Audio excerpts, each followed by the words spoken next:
Hello student, welcome to वीडियन chemistry point.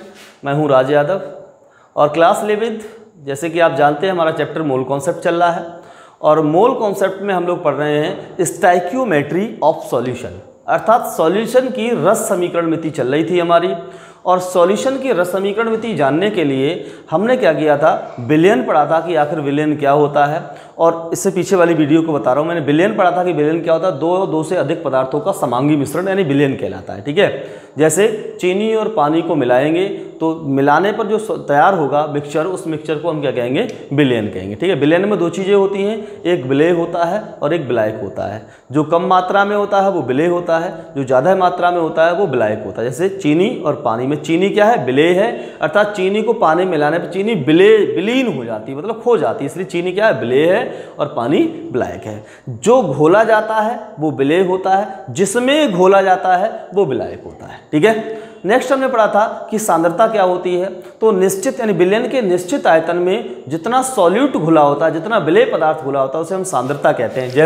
जैसे मान लीजिए आपके पास यहाँ पर मैंने एक कंटेनर ले लिया है, इस कंटेनर के अंदर मैंने पानी ले लिया है और पानी जो लिया है इसमें मैं घोल रहा हूँ चीनी। क्या घोल रहा हूँ बेटे, मैं इसके अंदर चीनी घोल रहा हूँ। तो मैंने जो पानी लिया है वो 1 लीटर पानी लिया है और यहाँ पर अगर मैंने चीनी 20 ग्राम डाल दी तो इसका जो सांद्रता हो गई इसकी, वो सांद्रता हो जाएगी बच्चे कितनी, 20 ग्राम प्रति लीटर, यानी 1 लीटर में 20 ग्राम। ठीक है, और अगर मैं यहाँ पर 50 ग्राम चीनी मिलाता हूँ तो यहाँ पर हो जाएगी सांद्रता कितनी बेटे, 50 ग्राम प्रति लीटर। अर्थात यानी विलयन के निश्चित आयतन में उपस्थित विलेय की मात्रा को हम क्या कहते हैं बेटा, उसकी सांद्रता कहते हैं। ठीक है, और सांद्रता को व्यक्त करने की बहुत सी विधियां हैं। जिस प्रकार दूरी को व्यक्त करने के लिए हम लोग मीटर का, किलोमीटर का, मील का, है ना, फुट का, इंच का, इस तरीके से हम प्रयोग करते हैं, यानी डिस्टेंस नापने के लिए, यानी कई प्रकार की विधियों का यूज करते हैं, कई प्रकार के मात्रक यूज करते हैं। ठीक इसी प्रकार सांद्रता को भी व्यक्त करने के कई मात्रक होते हैं, कई विधियां होती हैं। ठीक है, और इन विधियां यानी विधियां बहुत ज़्यादा हैं। ज़्यादा विधियां इसलिए मैंने 2 पार्ट में डिवाइड की थी। एक ऐसी विधि थी जो ताप पर निर्भर करती थी, अर्थात ताप बढ़ने पर या ताप घटने पर सांद्रता में परिवर्तन आ जाता था। ठीक है, और दूसरी विधियां ऐसी हैं, चाहे ताप बढ़े चाहे ताप घटे, यानी उस पर सांद्रता का कोई प्रभाव नहीं पड़ता है। अर्थात मैंने सांद्रता को व्यक्त करने वाली सभी विधियों को 2 पार्ट में डिवाइड कर दिया, एक टेम्परेचर डिपेंडेंट, दूसरे टेम्परेचर अडिपेंडेंट। ठीक है, अर्थात जो ताप पर निर्भर करती हैं वो ताप पर निर्भर नहीं करती हैं। तो हमारा जो पिछले लेक्चर था उसमें चल रहा था ताप को निर्भर करने वाली सांद्रता को व्यक्त करने की विधियां, और उनमें हम कुछ टर्म पढ़ भी चुके थे। अच्छा, हैं कौन सी जो टेम्परेचर डिपेंडेंट होती हैं? टेम्परेचर डिपेंडेंट होती हैं वो कौन कौन सी हैं? वो आपकी है, सबसे पहली है बेटे परसेंटेज वेट बाई वॉल्यूम। ठीक है, दूसरी थी परसेंटेज वॉल्यूम बाई वॉल्यूम, जहाँ वॉल्यूम की बात आएगी वो टेम्परेचर डिपेंडेंट होंगी। तीसरी थी बेटे सांद्रता, यानी सांद्रता ग्राम प्रति लीटर, और चौथी थी बेटे मोलरता, मोलरता, और पांचवी थी नॉर्मलता, है ना। है तो और भी, लेकिन ये सब क्या पढ़ोगे बेटे, ये सब पढ़ोगे आप 12th में, आप डिटेल से पूरा। ठीक है, सांद्रता ppm भी होती है, मैं चलिए छठे लिख लेता हूँ, सांद्रता ppm। ठीक है, क्या होता है, इसको बोलते हैं पार्ट, p को बोलते हैं पर, m को बोलते हैं मिलियन, पार्ट पर मिलियन। पार्ट मिलियन का मतलब कि 1 मिलियन भाग में कितने भाग विलेय पदार्थ का घुला हुआ है उसे बोलते हैं सांद्रता ppm, यानी पार्ट पर मिलियन। ठीक है, चलिए मैं डिस्कस करूंगा जब मैं इस पे आऊंगा। तो इसमें मैं यहाँ पर इसको पढ़ा चुका हूँ, इसको पढ़ा चुका हूँ, इसको पढ़ा चुका हूँ, इसको पढ़ा चुका हूँ, और आज हमारी जो बारी है वो है नॉर्मलता की। किसकी बारी है बेटे, हमारी नॉर्मलता की बारी। चलिए मैं एक बार इसको बता देता हूँ, ये चीज़ क्या है, यानी इसकी वैल्यू किसके बराबर होती है। ऊपर जो मात्रा वो विलेय की होती है, तो मैं लिख सकता हूँ बेटे विलेय का भार। ठीक है, W को हम भार से प्रदर्शित, यानी भार को हम W से प्रदर्शित करते हैं। तो ये भार होगा तो किसका होगा, विलेय का। ऊपर वाला हमेशा विलेय का होता है, नीचे वाला क्या है, विलयन का आयतन। ठीक है, विलयन का आयतन। ठीक, किसमें, ml में लिया जाएगा यहाँ पर। और 100 यानी क्योंकि परसेंटेज है इसलिए 100 से मल्टीप्लाई कर दिया, क्योंकि परसेंटेज हमेशा 100 से निकाली जाती है। एक बात और ध्यान रखें, पूरी केमिस्ट्री में यानी W जो होगा वो भार के लिए हम प्रदर्शित करेंगे, V जो होगा वो आयतन के लिए प्रदर्शित किया जाता है, ठीक है, V आयतन के लिए। तो ऐसे यहाँ पर देखो ऊपर क्या आयतन है, नीचे भी क्या आयतन है, लेकिन ऊपर वाला आयतन जो होगा बच्चों वो विलय के लिए होगा, ऊपर वाली हमेशा विलय के लिए होती है। तो इसका सूत्र का क्या हो जाएगा बेटा, विलय का आयतन, विलय का आयतन किसमें, ml में, और नीचे वाला जो हो जाएगा वो बिलियन का आयतन हो जाएगा, बिलियन का आयतन किसमें, ml में, लेकिन 100 से मल्टीप्लाई कर दो इसको, ठीक है, क्योंकि परसेंटेज की बात कर रहा है। अब इसी प्रकार आपका होता है मोलरता, सॉरी सांद्रता ग्राम प्रति लीटर। सांद्रता ग्राम प्रति लीटर पर क्या बराबर, ग्राम क्या है ऊपर लिखा है, प्रति मतलब लीटर नीचे लिखा हुआ है, तो ग्राम क्या है, विलय का भार, ठीक है। देखिए जरा इसको, यहाँ देखते हैं हम लोग, ऊपर हो जाएगा बेटा विलय का भार, ठीक है, बटे नीचे लीटर किसका होगा, आयतन का होगा लीटर, तो आयतन किसका बेटे, बिलियन का आयतन, बिलियन का आयतन किसमें, लीटर में, ठीक है। तो ये होगी सांद्रता ग्राम प्रति लीटर। मोलरता बराबर क्या था, विलय का भार बटे विलय का आड़भार गुणा बिलियन का आयतन लीटर में। तो यहाँ तक की बात हम लोग पीछे वाले लेक्चर में कर चुके हैं, और आज हमारी जो बारी है वो नॉर्मलता की स्टार्ट करने जा रहे हैं, ठीक है। देखते हैं बेटे नॉर्मलता क्या होती है, और नॉर्मलता को पढ़ाने के बाद बच्चों मैं इनको सबको इकट्ठा बताऊंगा इनमें क्या डिफरेंस है, बहुत आराम से याद हो जाएगा आपको, ठीक है। चलिए देखते हैं। तो मोलरता की बच्चों परिभाषा थी क्या, मोलरता की परिभाषा थी 1 लीटर बिलियन में विलय के मोलों की संख्या को मोलरता कहते थे। क्या कहते थे बेटे, 1 लीटर बिलियन में विलय के मोलों की संख्या को मोलरता कहते थे। और नॉर्मलता में क्या हो जाएगा, 1 लीटर बिलियन रहेगा, लेकिन विलय के मोलों की जगह पे विलय के ग्राम तुल्यांक हो जाएंगे, बस इतना डिफरेंस हो जाएगा, पूरी डेफिनेशन सेम रहेगी। जरा देखिए यहाँ पर, यहाँ लिख रहा हूँ मैं बेटे नॉर्मलता, नॉर्मलता यानी कि नॉर्मलिटी, नॉर्मलिटी, ठीक है। नॉर्मलिटी जो होगी इसको हम कैसे डिफाइन करेंगे, इसको डिफाइन कर सकते हैं बेटे, यानी 1 लीटर बिलियन में उपस्थित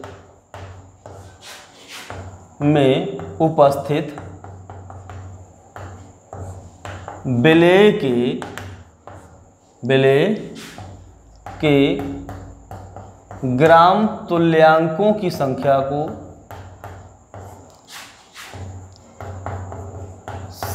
को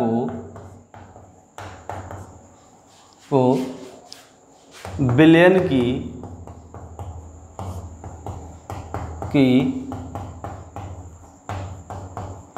नॉर्मलता कहते हैं।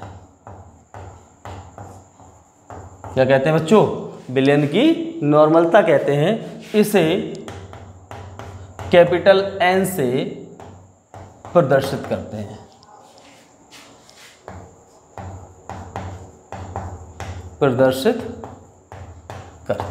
ठीक है। इसका जो मात्रक होगा, इसका मात्रक अगर पूछा जाए तो हम नॉर्मल भी कह सकते हैं, ठीक है, नॉर्मल भी लगा सकते हैं कहीं पर भी, ठीक है। अगर नॉर्मल ना लगाएं तो हम क्या लगा सकते हैं बेटे, ग्राम तुल्यांक प्रति लीटर, ठीक है। जो मात्रक है वो क्या होता है, ग्राम तुल्यांक प्रति लीटर। अब देखो आपने डेफिनेशन लिख ली, अब डेफिनेशन लिख ली, अब इस डेफिनेशन से ही हम सूत्र बनाएंगे।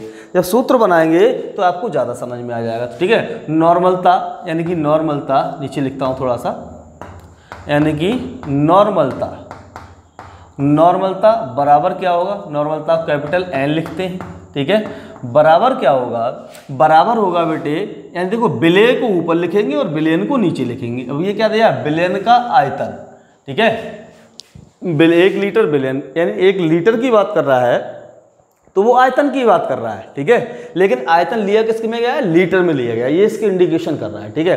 तो आयतन को हम कहाँ रखेंगे, नीचे रखेंगे, ठीक है। तो किसका आयतन होगा बेटे, बिलियन का आयतन है ना, बिलियन की बात कर रहा है, तो बिलियन का आयतन, ठीक है, किस में है, लीटर में है, तो लीटर में आ गया। अब तो कह रहा है में उपस्थित विलेय के ग्राम तुल्यांक की संख्या। तो ऊपर लिख सकते हैं बेटे हम क्या, विलेय के ग्राम तुल्यांक, ठीक है, ग्राम तुल्यांक, विलेय के ग्राम तुल्यांक, ठीक। अब इतना हम जानते हैं, ग्राम तुल्यांक बराबर होता है बच्चों, तुल्यांक बराबर होता है भार बटे तुल्यांकी भार, तुल्यांकी भार, ठीक है, भार बटे तुल्यांकी भार होता है। अब हम क्या करेंगे, ग्राम तुल्यांक की जगह पे क्या रख देंगे, भार बटे तुल्यांकी भार रख देंगे। तो भाई देखिए भार तो ऊपर आ जाएगा, तुल्यांकी भार कहाँ जाएगा, नीचे आ जाएगा।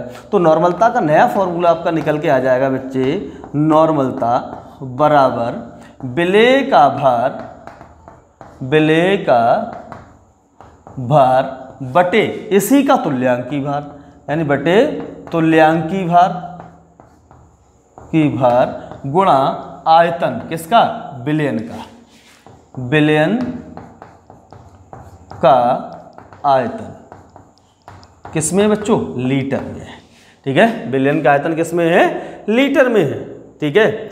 अब देखिए यहाँ पर क्या है, विलेय के भार को हम W से लिखते हैं, तुल्यांकी भार को हम लोग E से लिखते हैं और विलयन के आयतन को हम लोग V से लिखते हैं, ठीक है। तो शॉर्ट में फॉर्मूला क्या बन जाएगा, देखिए नॉर्मलता को N लिखते हैं, इक्वल टू विलेय के भार को हम W लिखते हैं, तुल्यांकी भार को हम कैपिटल E लिखते हैं, क्योंकि इक्विवेलेंट कहते हैं हम इसको, ठीक है, इक्विवेलेंट, ठीक है, गुणा आयतन यानी कि VL हो गया।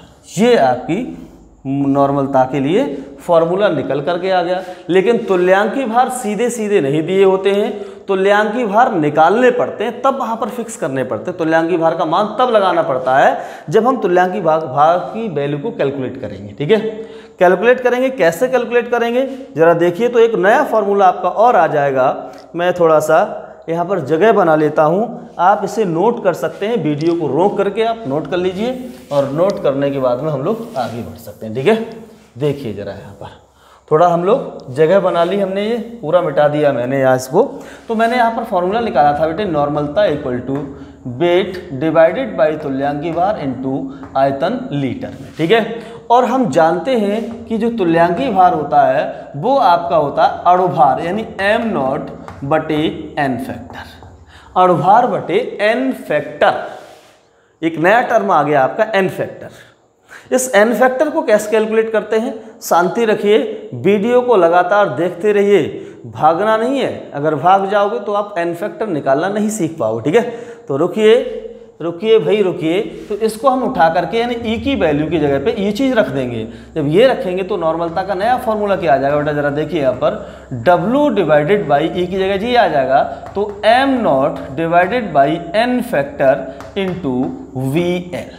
एनी डाउट, नो डाउट, ठीक है। ये NF ऊपर चला जाएगा तो फॉर्मूला फिर से आपका एक नया आ जाएगा। क्या आ जाएगा बच्चे, यानी कि W divided by m0 into VL और यहाँ आ गया n फैक्टर, ठीक है। तो ये रहा आपका नया फॉर्मूला जिससे आप मोस्टली न्यूमेरिकल सॉल्व करेंगे, ठीक है।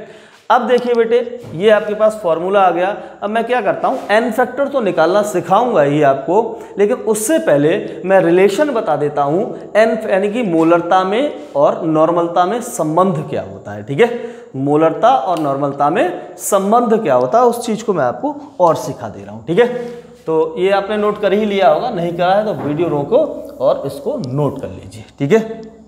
देखिए बेटे, यानी कि मोलरता तथा नॉर्मलता में संबंध, क्या संबंध निकल के आएगा जरा देखिए यहाँ पर। देखो मोलरता की डेफिनेशन फॉर्मूला क्या होता है, मोलरता इक्वल टू होता है weight by molecular weight into आयतन लीटर में। समीकरण 1 हो जाती है ये, ठीक है। दूसरा आपके पास नॉर्मलता के लिए निकाला था मैंने, क्या निकाला था नॉर्मलता के लिए, देखिए बेटे यहाँ पर, यानी W बट इंटू NF अभी निकाला था, यानी n factor divided by m0 into VL equation 2। अब देखो यहाँ पर क्या हो रहा है, वो ये रहा है कि इसकी जो m की वैल्यू वो W बटे m0 इंटू VL के बराबर है। अर्थात हम कह सकते हैं ये जो इतनी वैल्यू है वो इसके बराबर है। तो हम क्या कर सकते हैं, यानी इसकी जगह पे m को रख सकते हैं या m की जगह पे इसको रख सकते हैं। ठीक है, तो देखिए बेटे समीकरण 1 से, ठीक है, तो क्या होगा समीकरण 1 से, यानी नॉर्मलता इक्वल टू हो जाएगी। अब यहाँ पर रख देंगे मोलरता इस पूरे की जगह पे। अब क्या बचा, n फैक्टर बचा आपका, मोलरता इंटू n फैक्टर। तो ये फॉर्मूला है, अगर मोलरता दी हो तो नॉर्मलता निकाल सकते हो, नॉर्मलता दी हो तो मोलरता निकाल सकते हो, यानी नॉर्मलता को मोलरता में, मोलरता को नॉर्मलता में आप कन्वर्ट कर सकते हो इस फॉर्मूले की सहायता से। ठीक है, नेक्स्ट फॉर्मूला हम देखते हैं कि आखिर सांद्रता ग्राम प्रति लीटर और नॉर्मलता में क्या रिलेशन होता है। ठीक है, जरा देखिए यहाँ पर सांद्रता ग्राम प्रति लीटर और नॉर्मलता में रिलेशन देखते हैं हम लोग। ठीक, यानी कि सांद्रता ग्राम प्रति लीटर, इसको हम शक्ति यानी S से प्रदर्शित करते हैं, तथा नॉर्मलता में संबंध। ठीक, ये फॉर्मूले हैं जिनसे आप सॉल्व करोगे न्यूमेरिकल्स के लिए। तो देखो सांद्रता S इक्वल टू होती है यानी भार बटे आयतन लीटर में, इक्वेशन कर लो फर्स्ट, वेट बटे वॉल्यूम इन लीटर। ठीक है, इसे बोलते हैं सांद्रता ग्राम प्रति लीटर। और दूसरा मैं नॉर्मलता का सूत्र निकलवा ही चुका हूँ। क्या निकलवा चुका हूँ, वेट डिवाइडेड बाई तुल्यांकी भार इंटू VL। यस या नो, इससे पहले जो लास्ट फॉर्मूला निकला था, उससे पहले जो फॉर्मूला निकला था वो निकला था नॉर्मलता बराबर W बटे तुल्यांकी भार गुणा आयतन लीटर में। अब देखो क्या है, ये जो इतनी वैल्यू है, ये वैल्यू S के बराबर है, या तो इसकी जगह S रख दो या S की जगह ये रख दो, कोई प्रॉब्लम नहीं है, की बात है। तो हम क्या करेंगे, इसको इक्वेशन सेकंड मान करके समीकरण 1 से, ये बहुत ही इंपॉर्टेंट जो मैं आपको सूत्र लिखवाने जा रहा हूँ। ठीक है, अब क्या हो जाएगा बेटे, नॉर्मलता इक्वल टू हो जाएगी S डिवाइडेड बाई E।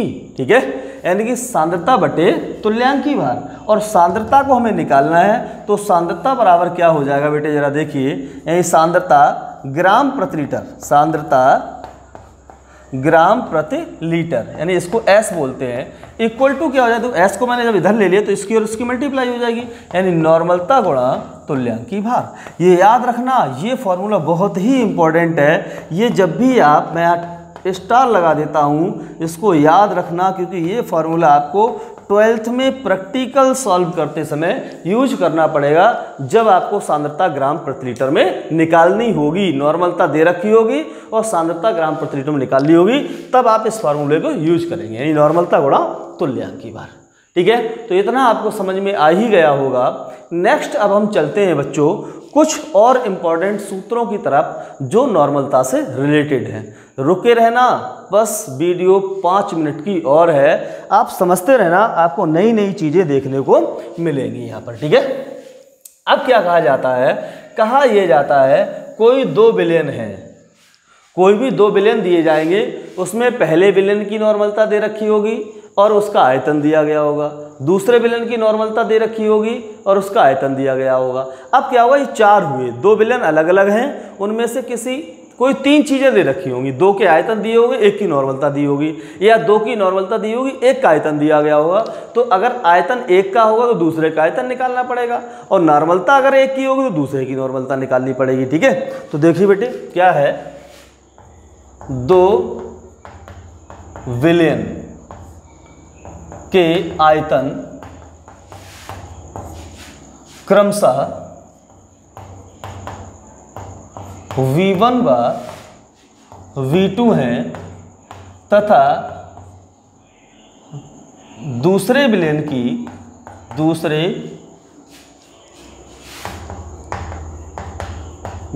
की नॉर्मलता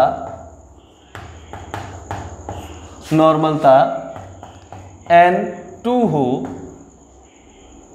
हो तो पहले विलयन की नॉर्मलता कैसे निकालेंगे जरा देखो। ठीक है, जब कोई 2 विलयन है तो उसमें 2 के आयतन दिए, 1 की नॉर्मलता देखिए, तो कैसे देखो, इसमें हम यूज करते हैं नॉर्मलता समीकरण को। ठीक है, ये आप नोट कर लीजिए, नोट में आपको काम करना है ये। ठीक है, यानी नॉर्मलता समीकरण का यूज करेंगे, नॉर्मलता समीकरण। जैसे हम लोगों ने मोलरता समीकरण यूज की थी वैसे ही नॉर्मलता समीकरण यूज की जाएगी। और नॉर्मलता समीकरण होती है बेटे N1 बराबर N2 V2। यानी अगर इन तीनों का मान पता तो N1 कैसे निकालोगे, N1 इक्वल टू हो जाएगा बेटे N2 V2 बटे V1। इस वाले फॉर्मूले से हम N1 की यानी पहले विलेन की नॉर्मलता को निकाल सकते हैं। अगर पहले की दी हो तो दूसरे की नॉर्मलता निकाल सकते हैं। तो वैल्यू किसका क्या हो जाएगी बेटे, N2 इक्वल टू यानी N1 B1 बटे B2, ये फॉर्मूला लग जाएगा। ठीक है, तो इस फॉर्मूले के द्वारा ये होती है नॉर्मलता समीकरण। और इस समीकरण का भी प्रयोग बच्चों होगा कहाँ, इसका होगा 12th का जब आयतनात्मक विश्लेषण का न्यूमेरिकल वो करोगे प्रैक्टिकल, तो वहाँ पर आपको इस सूत्र की आवश्यकता पड़ेगी। मैं वहाँ कहूँगा आपसे कि यहाँ पर आपकी नॉर्मलता समीकरण यूज होगी तो आपको ये समीकरण याद होनी चाहिए। रुकना मत, भागना मत, 1 मिनट और देखिए अभी इसको। ठीक है, नया सूत्र और देखते हैं हम लोग कि कैसे कैसे सूत्र बन जाते हैं, जरा देखिए यहाँ पर। ठीक है, बिल्कुल भी आपको बोर होने की आवश्यकता नहीं है, इस चीज़ को समझिए।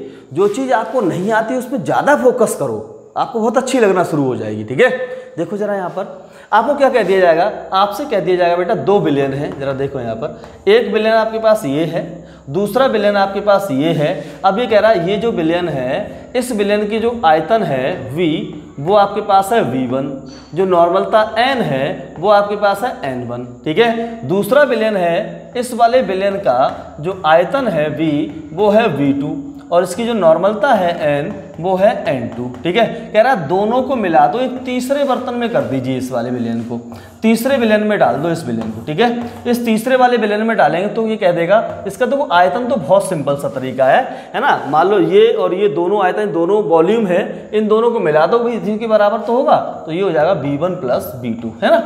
ये सिंपल सा तरीका है। ठीक है, लेकिन यहाँ पर जो नॉर्मलता है वो कितनी होगी, N3 की वैल्यू कितनी होगी, ये आपको कैलकुलेट करना होगा। तो इसको कैलकुलेशन करने के लिए बहुत सिंपल सा तरीका, सूत्र क्या होता है, सूत्र जिस प्रकार नॉर्मलता समीकरण होता है उसी प्रकार इसमें सूत्र होता है। ये दोनों को मिलाया गया है तो क्या होगा बेटे, N1 B1 plus N2 V2, और ये किसके बराबर हो जाएगी, यानी कि N3 और V3 यानी कि B1 प्लस B2 के बराबर। ये B3 हो गया, इसको मैं B3 मान लेता हूँ। ठीक है, तो ये क्या हो जाएगा बेटा, B3 हो जाएगा। ठीक, अब देखो यहाँ पर N3 निकालना है तो N3 इक्वल टू हो जाएगा बच्चों N1 B1 plus N2 V2 divided by B1 plus B2। ठीक है, तो इस फॉर्मूले के द्वारा हम तीसरे बिलियन की नॉर्मलता को कैलकुलेट कर सकते हैं। ठीक है, नोट करें, आगे चलते हैं क्या होगा, देखिए जरा यहाँ पर।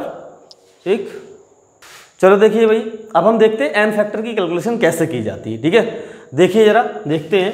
देखो एन फैक्टर क्या होता है, एसिड के लिए अलग तरीके से निकाला जाता है, बेस के लिए अलग तरीके से निकाला जाता है और साल्ट के लिए अलग तरीके से निकाला जाता है। ठीक है, और इसके बाद और भी तरीके हैं एन फैक्टर निकालने के लिए। फिलहाल आप फर्स्ट ईयर में हैं तो एन फैक्टर में अम्ल, क्षार और लवण के लिए निकलवा रहा हूँ। ठीक है, इनकी ही आपको आवश्यकता होगी। जब आपको भविष्य में आवश्यकता होगी तो मैं वहाँ पर भी बता दूँ, क्यों, क्योंकि मैं सॉल्यूशन वाला चैप्टर आपको 12th में पूरा पढ़ाऊँगा फिर से। ठीक है, जरा देखिए यहाँ पर, तो यहाँ देखिए एन फैक्टर निकालना है बेटे फॉर एसिड। एसिड के लिए हम क्या निकालेंगे बेटे, एन फैक्टर निकालेंगे। ठीक है, एन फैक्टर क्या होता है एसिड का, एसिड का बच्चों एन फैक्टर होता है कि एसिड में उपस्थित यानी प्रेजेंट, ठीक है, एसिड में प्रेजेंट विस्थापनीय H प्लस आयन। ठीक है, विस्थापनीय H प्लस आयन जो होता है आयन एन फैक्टर कहलाता है। ठीक है, जितने भी विस्थापनीय H प्लस आयन होंगे वो क्या कहलाएंगे, एन फैक्टर कहलाएंगे। विस्थापनीय एन फैक्टर यानी H प्लस आयन कैसे समझोगे आप लोग, क्योंकि अगर कोई भी हाइड्रोजन डायरेक्ट सीधे सेंट्रल एटम से नहीं जुड़ा है, किसी तीसरे के माध्यम से सेंट्रल एटम से जुड़ा हुआ है, तब आप उसको विस्थापनीय हाइड्रोजन मानोगे, और अगर सीधे मुख्य परमाणु से जुड़ा है तो उसे विस्थापनीय हाइड्रोजन नहीं मानो। कैसे, ऐसे जरा देखिए यहाँ पर, मैं यहाँ पर लेता हूँ बेटे एसिड और यहाँ पर लेता हूँ उस एसिड का एन फैक्टर क्या होगा, और एक चीज़ और बढ़ा देता हूँ मैं, उसका अणुभार यानी कि मॉलिक्यूलर वेट। इसकी भी आपको आवश्यकता पड़ेगी, इसलिए मैं साथ साथ निकलवाते चल रहा हूँ, ठीक है। जैसे मान लीजिए आपके पास पहला एसिड है HCl, इसका एन फैक्टर कितना होगा, इसमें एक H है, ठीक है, तो एन फैक्टर आपका 1 हो जाएगा। अगर मैं इसके अणुभार की बात करूँ तो H का परमाणु भार 1 होता है, Cl का परमाणु भार 35.5 होता है, यानी ऐड कर दोगे तो आ जाएगा 30.5, ठीक है। ये इसका अणुभार हो गया। ठीक, ऐसे ही दूसरा आपके पास आएगा बेटे क्या, अच्छा एक और मैं कर लेता हूँ, यहाँ पर E भी निकाल देता हूँ, E निकाल देता हूँ, यानी कि तुल्यांकी भार भी निकाल देता हूँ। बहुत सिंपल सा, थोड़ा सा मैं जगह बना लेता हूँ, जरा देखिए यहाँ पर, यानी यहाँ पर आपके पास एसिड है ही, यहाँ एसिड है, और इस एसिड में मैं आपको बता चुका हूँ, ठीक है। ये जो एसिड है इसके साथ मैंने यहाँ पर एन फैक्टर ले लिया, यहाँ पर ले लिया मैंने m0, और यहाँ पर ले लिया मैंने E, यानी तुल्यांकी भार मैं साथ साथ निकलवाते चल रहा हूँ कैसे निकाला जाएगा, ठीक है। तो इसका एन फैक्टर कितना हो, 1 हो जाएगा, क्योंकि यहाँ पर H एक है, ठीक है, एक ही H है। अणुभार कितना हो जाएगा बेटा, 1 + 35.5 यानी बराबर हो जाएगा 36.5, और E जो होता है वो किसके बराबर होता है, W/N फैक्टर के बराबर होता है बच्चों। तो W कितना है, सॉरी ये नहीं निकल पाएगा यहाँ पर, सॉरी मॉलिक्यूलर वेट यानी m0 बटे हो जाएगा ये, ठीक है, m0 divided by n factor. m0 कितना 36.5, तो इसका कितना 36.5 डिवाइडेड बाई n फैक्टर कितना 1, तो आपका कितना आ जाएगा, E की वैल्यू 36.5 ही आ जाएगी, ठीक है। दूसरा एसिड लेता हूँ मैं H2SO4, देखिए यहाँ पर H कितने 2, तो n फैक्टर कितना हो जाएगा 2 हो जाएगा। इसका अणुभार निकालिए कितना हो जाएगा, अब H का कितना हो जाएगा 2 प्लस S का कितना होता है 32 प्लस ऑक्सीजन 16 चौका 64, सबको ऐड कर दीजिए, 16 32 16 16 चौका 64, 4 2 6 6 6 और 2 8 यानी 98 हो जाएगा, इक्वल टू, अब देखो यहाँ पर इसकी E की वैल्यू कितनी आ जाएगी, यानी m0 कितना आ गया 98 आ गया, चलिए ये 98 हो गया, डिवाइडेड बाई n फैक्टर कितना 2, तो ये 2 हो गया, करिए तो आपका आ जाएगा 49, ठीक है। इस तरीके से आप E की वैल्यू निकालते हैं। तीसरा आपके पास है बच्चों, तीसरा एसिड ले लेता हूँ मैं, एसिटिक एसिड CH3COOH, इसमें H कितना 1 है, तो एन फैक्टर कितना हो जाएगा 1 हो जाएगा। इसका जो अणुभार होता है वो 60 होता है, इसी तरीके से हम लोग जोड़ लेंगे जैसे ऊपर जोड़े हैं, ठीक है। और इसके लिए E की वैल्यू निकालो कितना आया 60/1 यानी कि 60 आ जाएगा, ठीक है। और अगर मैं चौथा आपको एसिड लेता हूँ H3PO4, ठीक है, इसका जो एन फैक्टर है वो कितना हो जाएगा 3 हो जाएगा, क्योंकि यहाँ पर 3 है। अब तो अणुभार निकालो कितना हो जाएगा 3 और 31, 3 प्लस फास्फोरस का कितना होता है 31 प्लस 16 चौका 64, कितना आ जाएगा 4 और 1 5 5 और 3 8 6 और 3 9 98। अब 98 आ गया, अब इसके लिए वो कैसे निकल के आएगा E की वैल्यू, यानी 98 डिवाइडेड बाई 3, 3 3 9, 3 दूनी 6, 2 बचा 3 3 6 18, यानी 32.66 इसके एन फैक्टर आ जाएगा, वो आ जाएगा सॉरी, यानी कि तुल्यांकी भार। नेक्स्ट हमारे पास पांचवा जो एसिड है वो हो जाएगा H3PO3।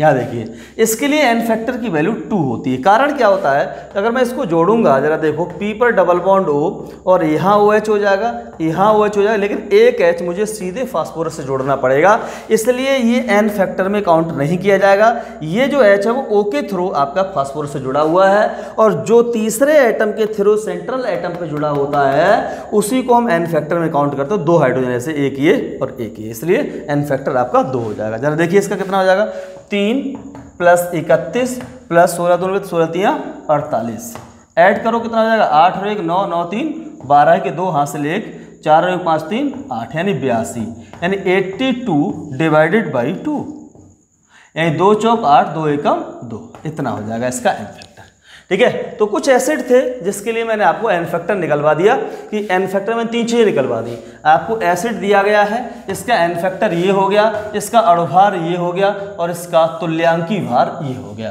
ठीक है। तो ये तीनों चीज़ें मैंने आपको निकलवा दी, किसके लिए, एसिड के लिए, ठीक है। नेक्स्ट हम लोग पढ़ते हैं बेस, यानी कि क्षार के लिए आप एन फैक्टर कैसे निकालेंगे, ठीक है। जरा देखिए इसको,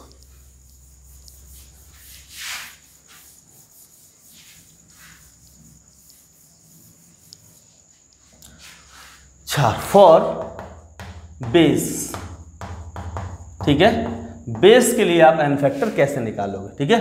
तो बेस में उपस्थित, बेस मतलब होता है क्षार, ठीक है। बेस में उपस्थित OH माइनस आयन की संख्या क्षार का एन फैक्टर कहलाती है, ठीक है। अब देखो यहाँ पर मैं यहाँ पर ले रहा हूँ बेटे क्षार यानी कि बेस ले रहा हूँ, ठीक है। इसके बाद इसका एन फैक्टर ले रहा हूँ, फिर इसके बाद मैं इसका मॉलिक्यूलर वेट ले रहा हूँ, फिर इसके बाद मैं इसके लिए E की वैल्यू ले रहा हूँ, यानी E इक्वल टू हो जाएगा बेटे m0 divided by N factor, ठीक है। बहुत सिंपल सा तरीका। क्षार आपका पहला हो गया NaOH का, इसमें एक OH है इसलिए एन फैक्टर 1 हो जाएगा। अगर अणुभार निकालेंगे तो 23 होता है किसका, Na का परमाणु भार, O का होता है 16 और H का होता है 1, तो सब जोड़ दोगे तो ये आ जाएगा 40, ठीक है। कितना आ जाएगा बेटे, 40 हो जाएगा। तो इसकी E की वैल्यू कितनी आ जाएगी बेटे, 40 डिवाइडेड बाई 1 अर्थात 40 हो जाएगा, सही है।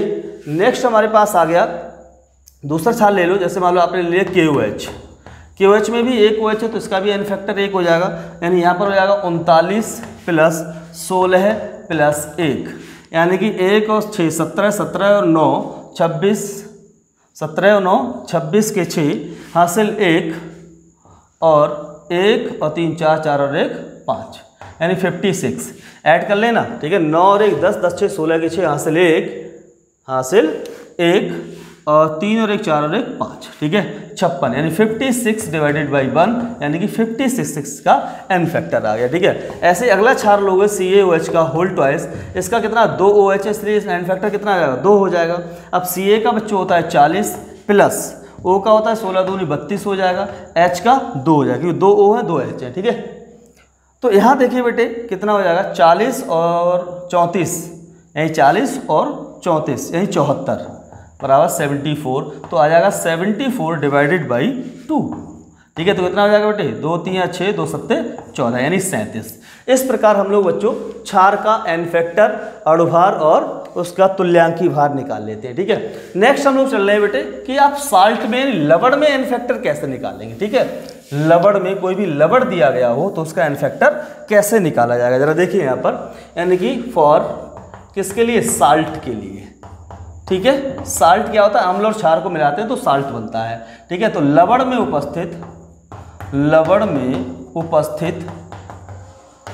उपस्थित कुल पॉजिटिव या नेगेटिव आवेश को एन फैक्टर कहते हैं, ठीक है। तो अणुभार और तुल्यांकी भार निकालना आपको बता ही दिया मैंने।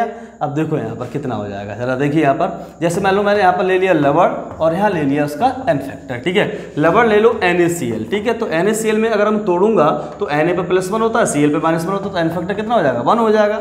ऐसे CaCl2 ले लो तो Ca पे +2 होता है इसलिए एन फैक्टर कितना हो जाएगा, 2 हो जाएगा। ऐसे मान लो आपने ले लिया Na2CO3, इसका